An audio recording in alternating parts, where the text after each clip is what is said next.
Hello, ladies and gentlemen. My name is Kurt, and welcome back to Farlands or Bust. Farlands or Bust, indeed.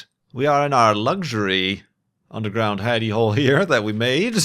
Ooh, this is quite nice. The guy could get used to this kind of extra space and legroom. Could have some company over. But yeah, we're gonna leave it. We're gonna leave it behind because we need to begin here, episode 549 of Farlands or Bust, as yes, I know, Wolfie, as we continue walking to the Farlands West in Minecraft Beta 1.7.3 with our companion Wolfie and our extra boats and planks of wood and wool and iron chest plate that I'm needlessly carrying around, and creepers. There's creepers. So we're continuing on here in episode 549 on a Saturday, January 9th, 2016. We are continuing indeed, and we're continuing to raise money for Child's Play charity. Let's go through here, why don't we? Continuing to raise money for Child's Play charity over at farlandsorbust.com. Sorry, I don't know, I'd never really considered the fact that when a block is arranged like this, that the points are touching. So now on an atomic scale, are they actually touching? Not touching? Or is this some sort of microscopic razor's edge? Could you fit a piece of paper between those two? Is that like the blocks of the Great Pyramids or something like that accuracy? It doesn't matter, Kurt. It's a video game. But yeah, at farlandsorbust.com, we're raising money for Child's Play charity. They get toys, books, games to kids in hospitals around the world. And we are up to $20,416.50. 34% of the way to our Child's Play charity goal for season 6. Season 6. Season 6, which is $60,000. So I appreciate everybody's continued donations. When you donate, you can ask a question, and I will most likely answer it in an upcoming episode of Farlands or Bust and take it on a long tangent. A long, far tangent from the original question asked, but you will give me many, many minutes of things to talk about, because there are many hours of walking to the Farlands remaining, so I do appreciate all those donations, all the questions, everybody stopping by to view. Hello, how are you? Are you new here? Do you have questions about Farlands or Bust? Typically, comments, our commenters, frequent Farlanders, reply with proper answers. Specifically, you might have a question as to why, when I was looking at those blocks back there, why is the selection, the bounding box, all off kilter, off center, and why are you walking so jittery? That's every single video. Why is everything so laggy or jittery, or what's wrong with the video? This is how I play the game. This is how it looks when I'm playing the game, and it translates to the video. Maybe a little bit worse in the video because you're watching it on a smaller scale, unless you watch it in full screen, but also 30 frames per second might accentuate the jitteriness more so than the 70, 90, whatever I'm actually getting whilst playing. But yeah, that's because we're so far out, man. We, at last count, are 2,266,779 blocks from spawn, but that was back in June. Was that back in June? Or March? Oh, that was March. Was it May? Beginning of summer, 2014, or 2015, gosh, is when we last pressed F3, and I won't press F3 again until we raise that $60,000 for Child's Play charity. So yeah, when you're that far from 0-0, you get the floating point precision, which was, I did watch a few people's playthroughs of the Minecraft story mode when they went to the Farlands in the latest episode of that, and they were explaining what the Farlands were, and it's a dangerous place, full of mystery at the edge of the world, full of floating points and purlin noise. I'm like, no, that's not what it is. It's not full of floating points. I don't think you know what a floating point is, my friend. I don't either, but they don't know what a floating point is. No, I do. I only recently figured that out last year when when this little jitteriness doubled I went back to the border because it's about 2 texture pixels off. If you can see the edge of the block there. Two texture pixels. Texture pixels! There we go. 1, 2. It used to be 1 texture pixel, and we passed a threshold that doubled it instantaneously. It's not a gradual thing. There's a definite border. So I went back and found that border and did some little fun experiments last season. You could probably find that video just by YouTube searching Farlands floating point, I think is what I titled it. Floating point boundary, I think, perhaps. A little neat stuff, a little neat science that not many other people have done in Minecraft. Certainly nobody's walked this far and recorded it all and uploaded it all to YouTube to have been able to pass all these little milestones to actually experiment with them. But we are doing just that. We are doing just that indeed. There is a way that, just like the Farlands, is an error on the coding side of things in Minecraft. Notch! This was back when he was actually working on Minecraft. It was intended to use... what was it intended to use? It wasn't intended to use floats. It was intended to use another method of player positioning that would have smoothed it out, but they accidentally, in a few parts of the code, left the float in. And that's why we float, and that's why we get the jitteriness. There potentially might be reason, especially when we double it the next time, there might be reason to implement that fix on our own end, just so, you know, when it gets... I know it can be a little bit much for some of you watching, which is why there is an audio-only podcast version if you just want to listen to the audio from the episode. It might, when it gets to the point where it starts to bother me as the player, as the person behind the camera here, then that would probably be a good time, for the sake of the series, to make a quick fix and then continue on that way. But yeah, we're doing it this way for now, because it's kind of one of the fun things that we've experienced with walking to the far lands. Wolves, or wolf. Say hello, Wolfie. Woof! Indeed. There's also a spider. A wolf spider? Get it? Isn't that like an actual kind of spider? Oh, brother. So yeah, indeed. Indeed. And I'm actually just going to jump right into these questions. It's Answer Saturday. And we're going to be just jumping right into these questions I've got through Child's Play Charity. From donors like you. From donors like Ant. A-N-T. Ant. Speaking of spiders and ants and wolf spiders and wolf ants. Ant says, you've mentioned you prefer walking in natural environments versus in towns and cities. Taking that into account, are there still any cities you would like to visit, and if so, why those places? I thought about this when I first copied and pasted the question over to my notepad here, and I really can't think of one. Like a city. Like you're talking about a city. Like, oh, I want to go to Paris. I've already been to Paris. I didn't necessarily want to go to Paris, but that's where that Minecon was. And I saw the Eiffel Tower, and I'm like, whoop-de-doo. So, I don't know that there's any, like, cities that I want to visit. I flew through LA and felt it to be very claustrophobic. I have really no reason to visit LA. Even though I didn't tourist around San Francisco, like I could be all right never seeing the Golden Gate Bridge up in person. I've seen pictures. I'm a real party pooper. I mean, I liked Portland, so I could return to Portland. But honestly, I think just as a city, but I think the main thing that I liked about it was the surrounding nature stuff and the coast and the gorge and the rivers and stuff. Same thing, here in Phoenix.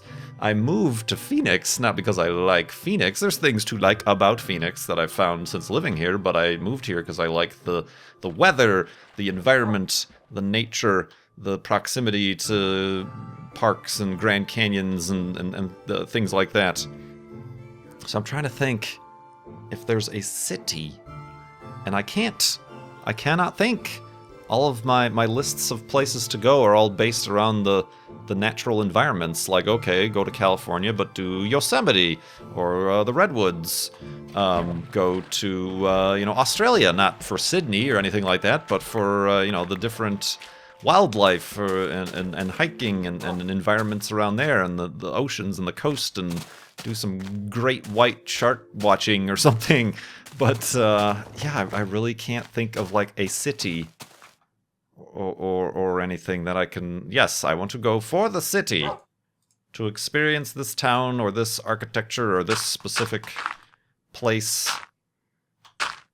Nope. I mean, I guess the only reason, or if I were to somehow end up in LA, one of the things I'd want to do would be to go see Endeavor at the museum, the space shuttle Endeavor. At that museum, because that's the only space shuttle I've not seen up close. I saw Discovery not at Washington, D.C., but I've seen it when it was in the VAB, when they were preparing it to go to the Smithsonian. Let's go to sleep.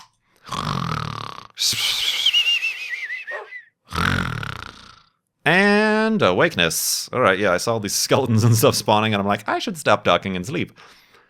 So yeah, that's like the only thing I could consider wanting to see in or around LA per se. But yeah, I saw Discovery on the pad when I went to see it launch, and it didn't. A couple of times actually at Kennedy Space Center, but then I saw it the last time up close and personal in the VAB as they were preparing it for transport to Smithsonian. And then I saw back at the visitor center, Atlantis, that whole setup, which is really cool. The whole museum display they have there. So I've yet to see Endeavor. So that, but I'm not going out of my way. I mean, all the space shuttles tend to look alike. Maybe I'll wait until it is, because I think at the, I don't know what it's called, the LA Science Center or something that got it. I think they're planning, right now it's just in a hangar, but I think they're planning on building a display that mounts it in its vertical launch configuration with a fake external tank and solid rocket boosters, whereas Discovery in Washington, D.C. is displayed in the hangar on its wheels, kind of in landing configuration, and Atlantis is displayed at Kennedy Space Center in flight configuration, up on an angle with its bay doors open and the arm out, which is really cool, honestly, to just get the sense of the scale of the payload bay and everything. But yeah, I can't think of like a city. I mean, it would be all right, I guess, to. But again, it doesn't feel like I'm going for the city. Like Egypt, seeing, like I just mentioned, the pyramids, the Great Pyramids of Egypt, or the ancient Egyptian buildings and things would be interesting. But even then, I don't think traveling to Egypt, the country, I don't think that would be a good exchange. That wouldn't that wouldn't level out. So, no offense if you're watching from Egypt, which you're probably not, because they don't really allow many things there. Freedoms and whatnot, to the best of my recollection. I can't. I literally cannot think of a city. Like, okay, you could think of some like little towns or cities and say Iceland or something. But I really want to go to Iceland or like New Zealand for the nature stuff, for the mountains and the glaciers and the blah blah blah blah. I need to make another boat. Make a couple. So yeah, thanks for that question. That like really got me thinking. I'm like, I don't think there is like a city that I want to visit that I have yet to visit. Boop. So we're continuing on. Oh, I forgot. Deep Fried Certified had 2 questions. The first one I answered last episode was about what movie or song makes you cry. The second question, completely unrelated. What are the best and worst things about having a beard? I don't know. It's kind of like asking, what are the best and worst things about having eyebrows? It's kind of serves no functional purpose. It makes me not look like I'm 12 years old. That's, it makes me look more older than I maybe feel or would appear otherwise. Worst things? There's some annoyances, I suppose. Not many though.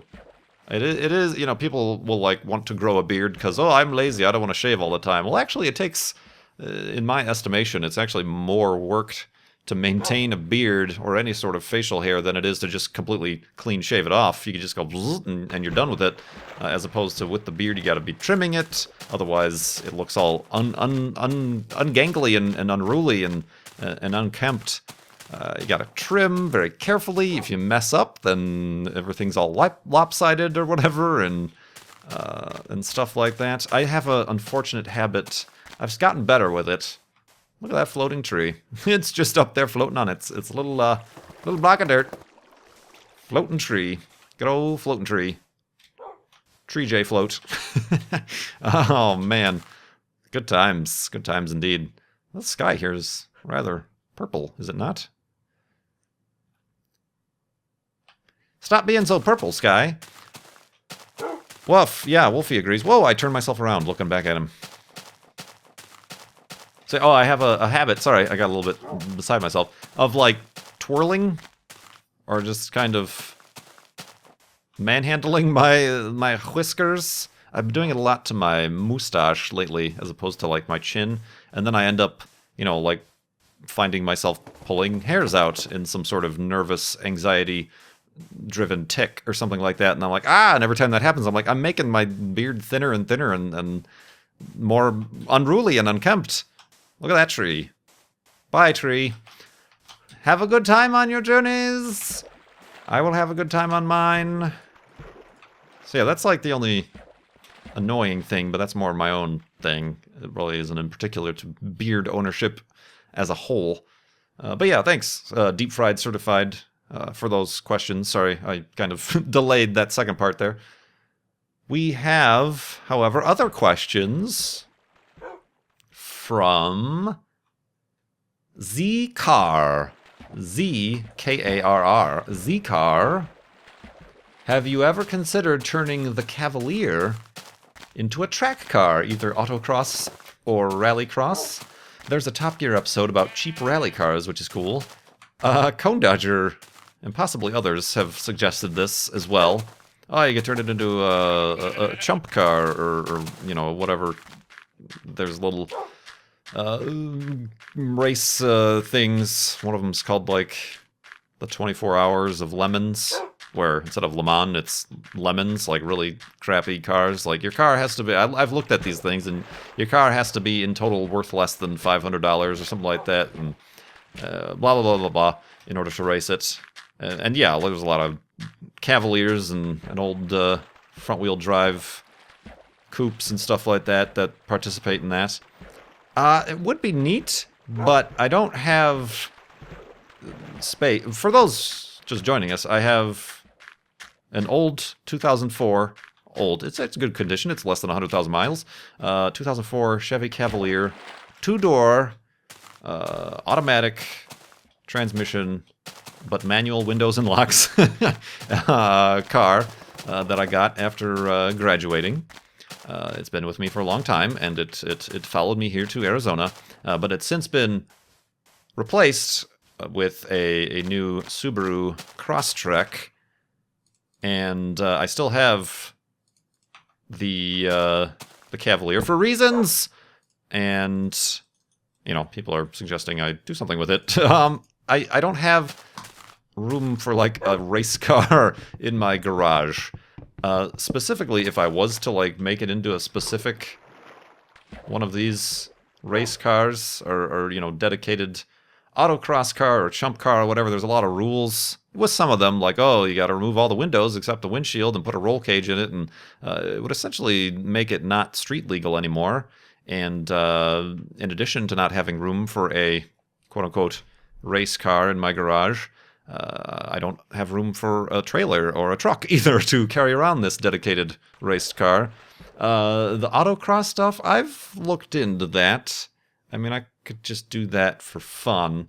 But again, that's another question I've answered before. Why don't you try that sort of stuff? And I give myself very large mental hurdles to trying new things, specifically surrounding the social anxiety, the unwillingness to look like an idiot when trying something new and not knowing what to do. The fact that I don't know anybody locally who could like show me the ropes or anything like that. That I would just be going into things sort of blind.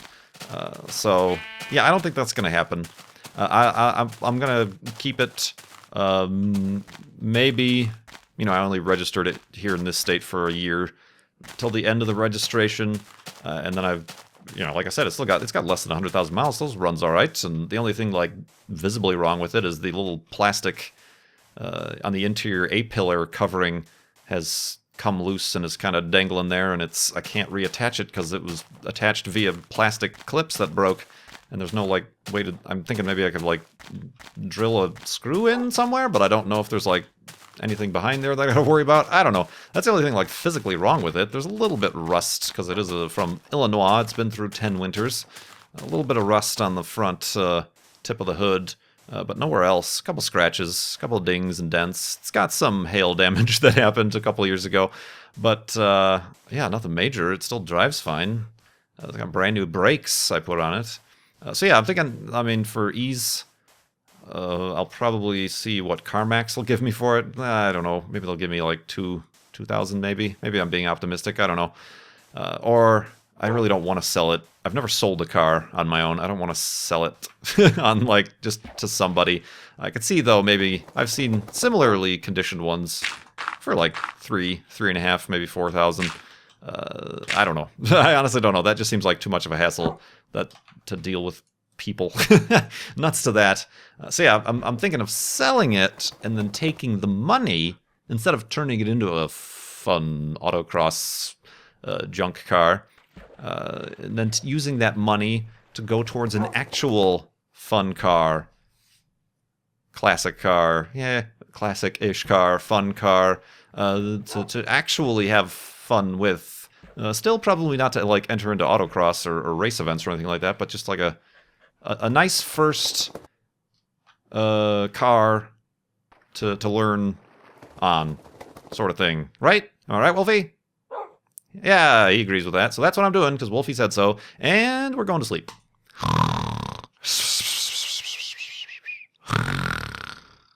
And awakeness. And awakeness indeed. And a question. Whoop, do I have a boat? I do have a boat. I'm also drowning. Look, I have a boat. Jingle Stog asks, what was the first time you realized, hey, I'm an adult now for real? When I grew my beard. No. I don't know that that's really ever happened, to be honest with you. I probably felt more like a quote-unquote adult before I started YouTube. Just because then I had like a normal Monday through Friday job that I had to commute to. And I had to pay rent and bills and stuff like that, and moved out. Probably when I moved out, though, I lived at home, the home I grew up in, with my dad until I was late 20s, 27, 28. I honestly can't remember. So yeah, graduated college when I was 24. It took a little bit of time. This is going to hurt. Oh, it didn't hurt. All right. Let the leaves gently brush across the top of your head. So yeah, it took me a while to find a job, but then, I stayed at home, for a while. My dad didn't force me out or anything like that, and it was decent at the time to be able to save some money.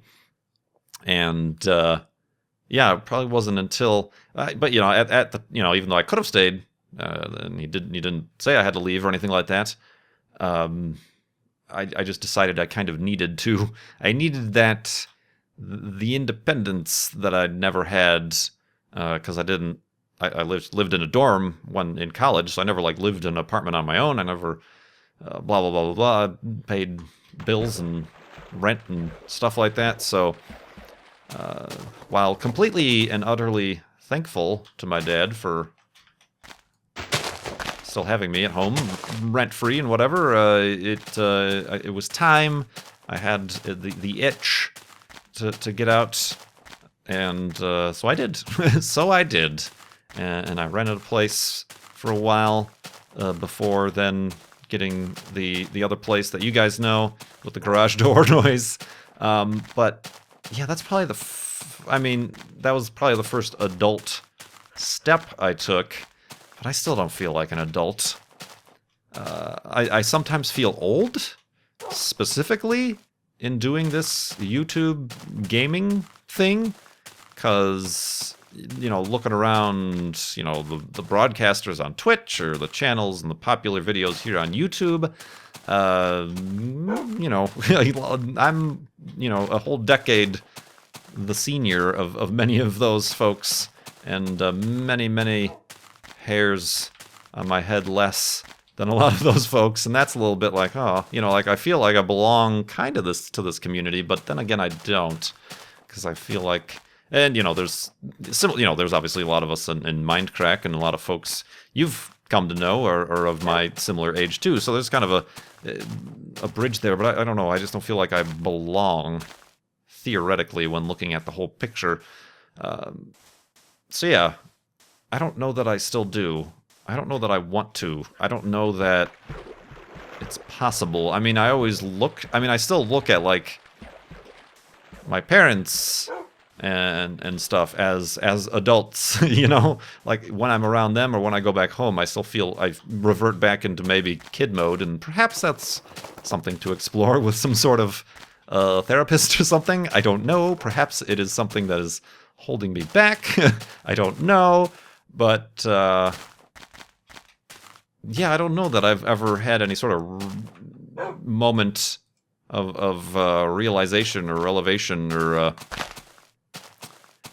some sort of epiphany that made me think I am an adult now. Possibly during times of when I don't want to be an adult is when I'm like, dang it, I don't want to frickin' figure out my taxes.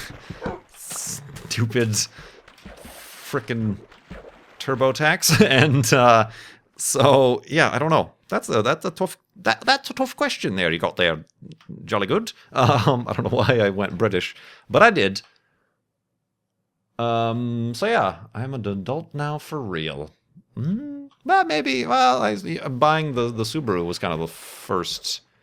But even then, I did that in a bit of a childish way. I'm like, I'm not going to talk to anybody until I get a deal struck over the internet and on the email before I go in to buy the car. So even that I didn't do like in the way that like I think of like my dad, the way he buys vehicles or anything. I didn't do that in the typical stereotypical let's go out to buy a car way, which is probably good. And I hope that kind of starts to be the way things start working.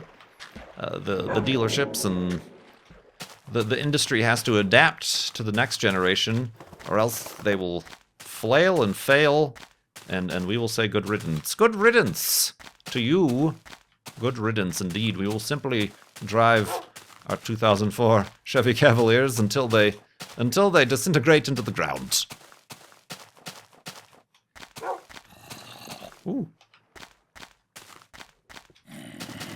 Zombies? Okay, well there's a spawner somewhere around here. Woof! Yeah, Wolfie. Wolfie smells it too! There's definitely a spawner somewhere around here. We haven't seen a spawner in a while. That's the only reason I'm kind of curious. Oh, or not. It's just a guy. It's just a guy. Or maybe it's just a couple guys. Yeah, I think it's just a couple guys taking a dip, so we'll let them have their privacy. They're still wearing clothes, it's okay. It's nothing weird. Where was I? Oh, another question. Yeah, we got time for another question. From KOR, what are your computers named? Do you have any particular theme, or just whatever takes your fancy at the time? I do indeed have a theme. I've mentioned this before. It is, of course, space-themed. The current computer we're playing on is Enceladus, the moon of Saturn or Jupiter. It's somebody's moon. I think it's the moon of Jupiter. Previously, the computer previous to this, which we actually started the Far Lands of Bus journey on, was Ganymede. Because the case was very large and gray, like Ganymede, which is Jupiter's largest moon. Even though Enceladus here took that same case, and then Ganymede was put into a smaller case. So I had Ganymede, Enceladus. I think previously that other computer might have existed before I started this naming convention. But then, like, I've had laptops that I've named Mercury. I have certain networking implements called Quest, like the Quest airlock on the International Space Station, because that's where you connect. That's where the space shuttle connects. So clearly that's what's my router or whatever's got to be. And Zarya or Zvezda, which are some of the Russian modules on the International Space Station, some of the first modules that were up there. So yeah, I had a laptop, a little small netbook called Mercury, kind of both after the planet and the Mercury capsule, because it was a small mobile capsule. Did I do phones? I'm not sure if I did phones. You really can't name phones, can you? You can, but I kind of just have simply stopped and simply have started to describe them as, oh, this is the Nexus 6 or 5 or, whatever, just so I'll know what it is when it pops up on Bluetooth or a connection somewhere. But yeah, I've been going with the space, the astronomical bodies. Not after any planets, except for maybe that Mercury one. Not any planets. I've been choosing moons. There are definitely far more varied and interesting moon names out there to choose from. So yeah, I do have to think about a name for the new computer as I'm building it. I was thinking, since it is water-cooled, even though Enceladus also has it's an ice planet with water ocean underneath it, I was thinking of Europa. Europa, since it is water-cooled, and as we know, Europa is the moon of Saturn. Is Saturn or Jupiter? See, Saturn and Jupiter both have way too many moons, and I always confuse who is with who. I know Titan is with Saturn, and Ganymede is with Jupiter. But the rest, I always confuse. But yeah, Europa's Jupiter, right? Or is it Saturn? I think it's Jupiter. Europa is the one. Europa Report, if you saw that movie. If you haven't, I really highly recommend it. It's on Amazon Prime. Europa Report, the movie where they go visit Europa. The actual moon Europa. No, that's Cassini. No, is it? Oh, I don't know. Yeah, Cassini's been checking out Europa, right? Yeah, okay, then that's Saturn. So yeah, Europa is the one that is got an ice crust, but it has geysers of water that can be seen spitting out liquid water from the subsurface ocean that recently got approved for a NASA mission, a robotic mission to investigate. So they think that there is definitely a liquid, salty, briny water ocean, more water than there is even existent on the planet Earth, is contained within Europa. So I'm thinking Europa. Ooh, look at that. We missed it. That's a shame. This is actually going to be tough to build a hidey hole into sand, so we're going to go over here. See, I'm thinking Europa. But then again, it's also a very large computer. So I was trying to think of like a large moon or body. Titan? I don't know if I like Titan. Titan doesn't sound like a computer to me, because I think of Titan, I think of the atmosphere and the red. I kind of go for a color theme. I guess you're sitting up there, Wolfie. Color and size kind of approach. I mean, this computer is black. It's got a black case with no window on it, so it's Certainly not like Europa, which is a very white, snowy, icy blue. So, yeah, I don't know. I'll have to think about it. It's kind of something that I make my final decision when I'm installing the operating system, and it asks me, what would you like to name this? And oh, crumbs! I didn't pick up enough wood. I guess we're just going to have enough to make 2 beds here, and remember, hopefully next episode, to pick up more wood. Oops. I'm all distracted. Talking about a bunch of stuff. A bunt? Bunt cake. All right, let's place down the bed. So yeah, maybe lend me your suggestions as to sticking to moons. I mean, I've even considered, I think I named something Vesta before, and Ceres, which are the dwarf planet and asteroid belt objects. I mean, even stuff like that. Or just like cool names as well. Cool names are kind of up my alley as well. Just something like maybe the name, the Greek god or whatever that the name is after means something that I could apply to the computer. But yeah, I do. That's the theme. That is the theme, everybody. There's the theme indeed. And the theme here of Farlands or Bust is going to farlandsorbust.com to donate to Child's Play charity. Every amount counts. Every amount helps get toys, books, games to kids in hospitals around the world, as Child's Play charity does, and also gets you the chance to ask a question in the comment of that donation, which I will get to in a future episode of Farlands or Bust. Thank you so much for watching. Everybody have a good weekend. My name is Kurt. I will see you next time.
Hey, I'm an adult now for real.